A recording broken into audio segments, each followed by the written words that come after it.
మా ఎందుకు నువ్వు బ్రతికిస్తూ వచ్చినావు నాయన, మా ప్రాణాలు సఫలపరుస్తూ వచ్చినావు, మమ్మల్ని ఆశీర్వదిస్తూ వచ్చినావు.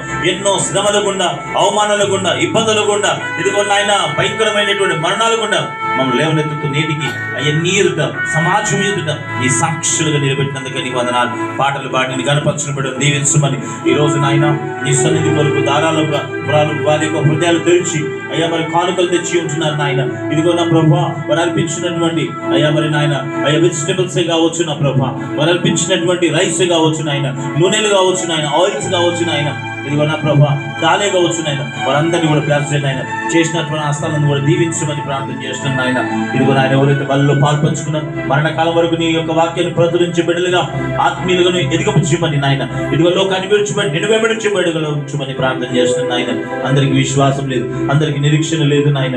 వింటారు కానీ నా ప్రభా చేయనటువంటి వారు ఉన్నారు నాయన, వింటున్నారు కానీ నా ప్రభా పరిగెత్తని వారు ఉంటున్నారు నాయన. ఇదిగో పరిగెత్తే వారు కొంతమంది వచ్చిన నాయన, ఆ పరుగు పందెంలో సంఘం ఉంటున్నట్టు కూడా నీ సహాయం దయచేయమని వచ్చిన కుటుంబాలందరూ దీవించు నాయన. ఎవరెవరైతే ఏ ఉద్యోగం